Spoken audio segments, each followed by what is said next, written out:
ডাক্তারবাবু, হ্যাঁ বলুন। কীরকম বুঝছেন? ইন্টারনাল কিছু হয়নি তো? না, মনে হচ্ছে না। হ্যাঁ, ঠিক হয়ে যাবে। মাথায় লাগেনি, হেলমেটটা থাকাতে অল্পেতে বেঁচে গেছে। তাও যদি লক্ষ্য রাখতে হবে পেশেন্টকে যাতে বমি না করে। হ্যাঁ, যদি বেশি বমি করে বা অজ্ঞান অবস্থাটা বেশিক্ষণ থাকে তাহলে একটু সিটি স্ক্যান করিয়ে নিলেই ভালো হবে।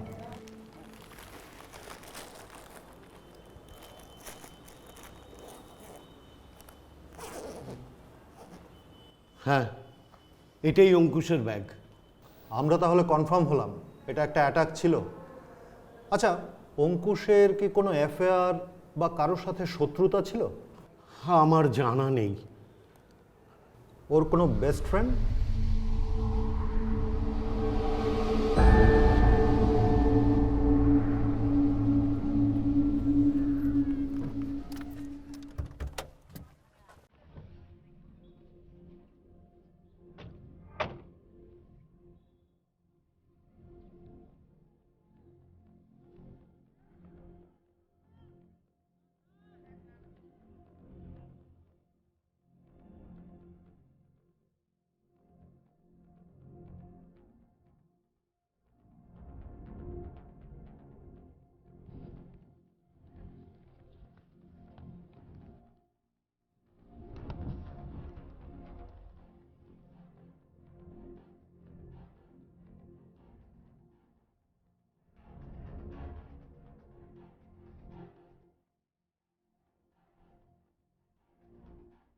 এখানে রজতাবকে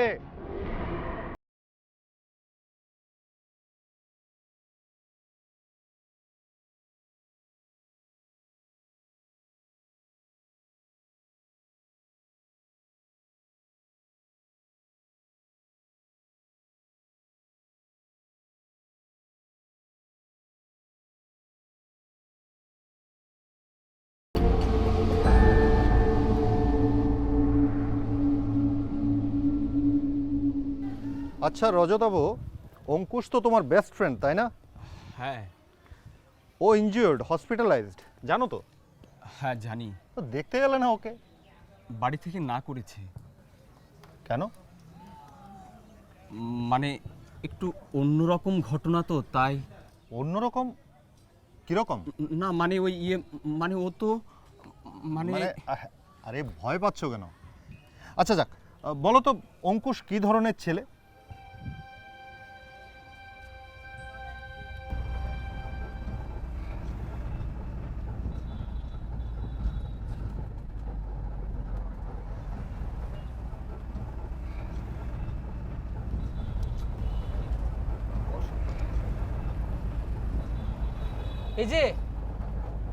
এই যে দাদা, ফেলুন এটা।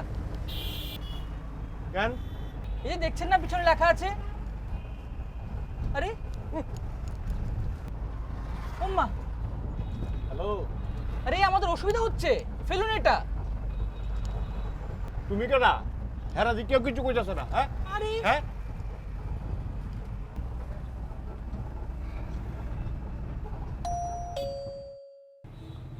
নমস্কার। নমস্কার। আসুন। অঙ্কুশ কেমন আছে এখন? হ্যাঁ, এখন অনেকটা ভালোই আছে। তো ওর সঙ্গে একটু দেখা করা যাবে? দেখা করে কি হবে? 7 দিনের ওপর হয়ে গেল, কোনো ক্লুই তো বার করতে পারলেন না।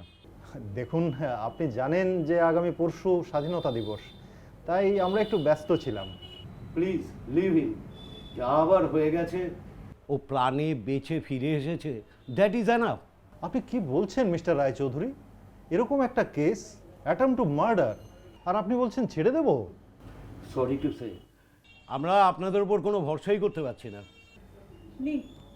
জানি উনি অঙ্কুশের সঙ্গে দেখা করতে চান। নমস্কার স্যার। এই তো তোমার সাথেই তো দেখা করতে এসেছিলাম। আরে এ কি কাণ্ড! তুই আবার এলি কেন? আমি স্যারের সঙ্গে কিছু কথা বলতে চাই। ইস, যা ভয় পাচ্ছিলাম। নতুন করে আমরা আর কোনো ঝামেলায় জড়াতে চাই না। দাদু ভাই তোমাদের সব কথা শুনছেন আর লজ্জা পাচ্ছেন। দাদু ভাই দাদু ভাই দাদু ভাই, আরে এটা দাদু ভাইয়ের সময় নয় অঙ্কুশ। দাদু ভাই? দাদু ভাই কে? দাদু ভাই এই যে উনি, অবিনাশ রায়চৌধুরী, একজন নির্ভীক স্বাধীনতা সংগ্রামী।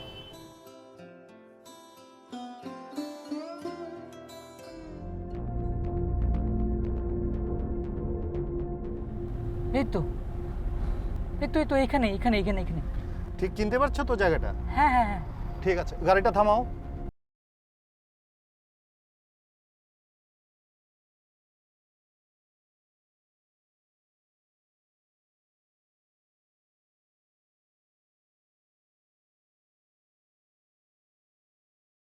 কলেজ থেকে আসতে সেদিন রাত 9:30 বেজে যায়। আচ্ছা, তোমার পিএইচডি সাবজেক্টটা কি? Chemical engineering. বাহ, গুড। ব্রিজের থেকে উঠতেই মাথায় ভীষণ আঘাত। আচ্ছা, তুমি তুমি কাউকে চিনতে পারলে না? একটু একটু ভেবে দেখো আরেকবার। চিনতে পারিনি, বললাম তো, এক প্রশ্ন কতবার করবেন। ওকে ওকে, ইউ আর ফিলিং আনইজি না? না, ভালো লাগছে না। প্লিজ প্লিজ চলুন এখান থেকে। আচ্ছা, চলো চলো।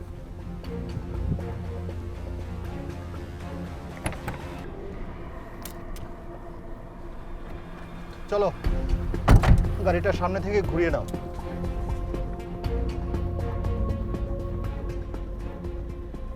আচ্ছা অঙ্কুশ, ইদানিংকালে কারোর সাথে মতান্তর বা ঝগড়াঝাটি কিছু হয়েছে কি এমন? আসলে কি, আমি অন্যায় দিকটাই প্রতিবাদ করি। ছোটবেলা থেকেই দাদু এই মন্ত্র মাথায় ঢুকিয়ে দিয়েছিলেন। বলেছিলেন যেখানে অন্যায় দেখবে প্রতিবাদ করবে, ভয় পাবে না। আর এইসব কথা আমার রক্তে ঢুকে গেছে। বাহ, তাই প্রায়ই বিভিন্ন ধরনের ঝামেলায় জড়িয়ে পড়ি।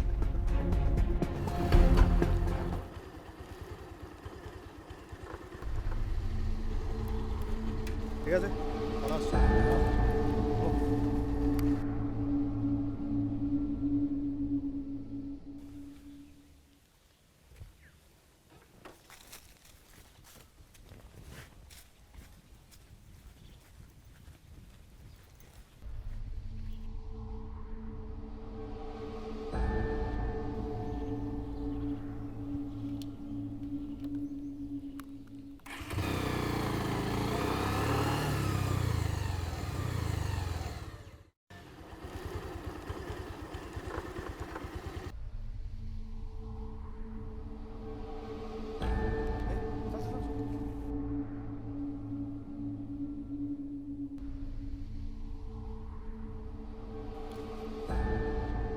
এই এই দাঁড়া, এই এই দাঁড়া, এই এই দাঁড়া, দাঁড়া বলছি।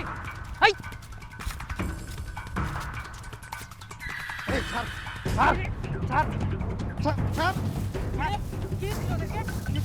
আমি কিচ্ছু দিইনি। পাচ্ছি কেন? কোথায় বেলাচ্ছিলাম? ছাড় আমাকে। আমি বললাম তো কিচ্ছু দিইনি। ছাড় বলছি। ছাড় ছাড়। আই দিন তোকে দেখলে সোজা পুলিশে দেবো। আচ্ছা অঙ্কুশ, তুমি এই ব্যাপারটা বাড়িতে জানাওনি? আগে না, আর ওই উড়ু ফোনের কথাটাও না? আসলে এগুলো জানলে মা হইচই করে। দেখো, আচ্ছা তুমি জানো না যে কলেজ ইউনিভার্সিটিতে এখন এই নেশাদ্রব্য বিক্রির একটা বড় র্যাকেট চলে? আর এদের নেটওয়ার্ক কিন্তু দেশ বিদেশে ছড়িয়ে আছে। এরা কিন্তু খুব স্ট্রং সব দিক থেকে। তোমার কিন্তু পুলিশকে জানানো উচিত ছিল অঙ্কুশ।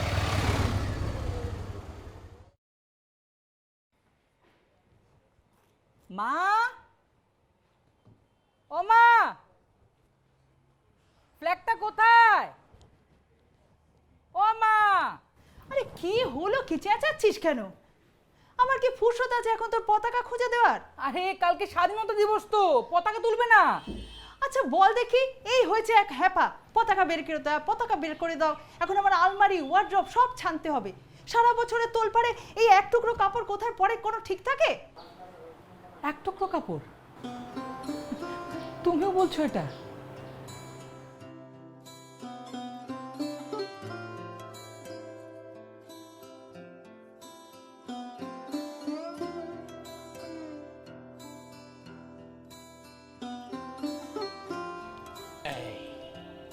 এই পতাকা কত মূল্যবান তা তুমি জানো দাদু ভাই?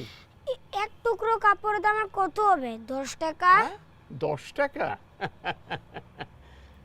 কত হাজার হাজার প্রাণের বিনিময়ে এই পতাকা আজ আমরা পেয়েছি।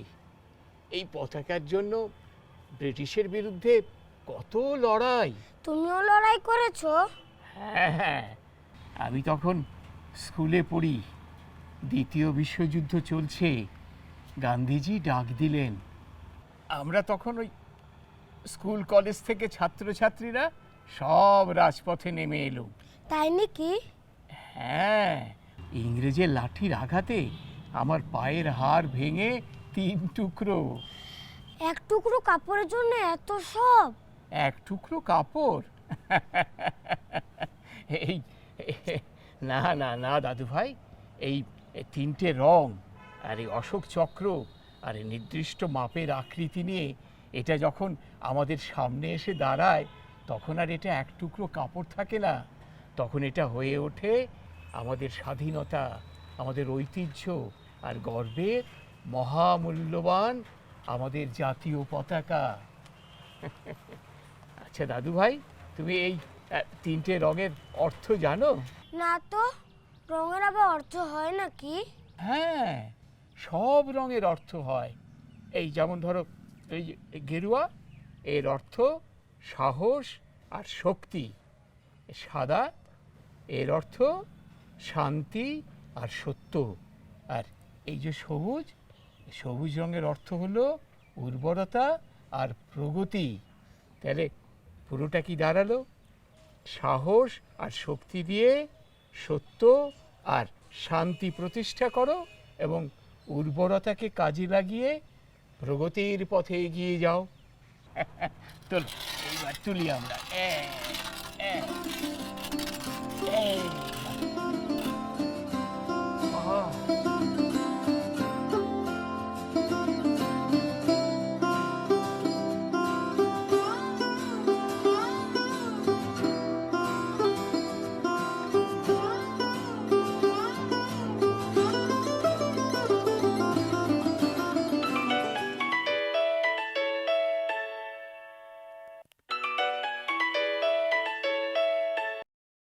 হ্যালো, অঙ্কুশ, হ্যাঁ বলুন।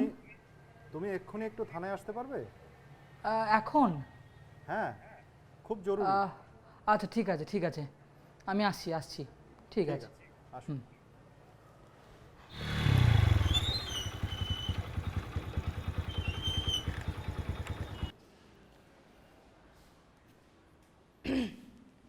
আসবো কি?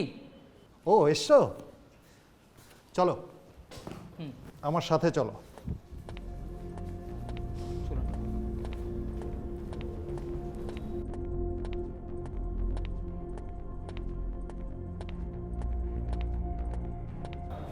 অঙ্কুশ, দেখো তো চিনতে পারছো কি না? এই তো সেই লোকটা। কিরে, চিনতে পারলি আমায়? তোমার পাওয়া উড়োফোনের কল ট্র্যাক করেই সাফল্য, আর তোমার উপর হামলার কথাটাও স্বীকার করেছে। স্বীকার করেছে? এমনি এমনি কি আর করে? কাল রাতে টানা জেরার পর গড় গড় করে সব স্বীকার করে নিল। বিরাট গ্যাং, বুঝলে? ইলিগেল ড্রাগস আর নার্কোটিক্সের ট্রাফিকিং। আরক্ষা দপ্তর এখন নড়ে চড়ে বসেছে, ডিজি মিটিং বসিয়েছেন। আশা করি এই স্বাধীনতা দিবসের প্রাক্কালে দেশবাসীকে একটা ভালো খবর দিতে পারবো। তুমি তাহলে এসো এখন।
ভয় পেও না, সাহস সঞ্চয় করো, অন্যায়ের প্রতিবাদ করো।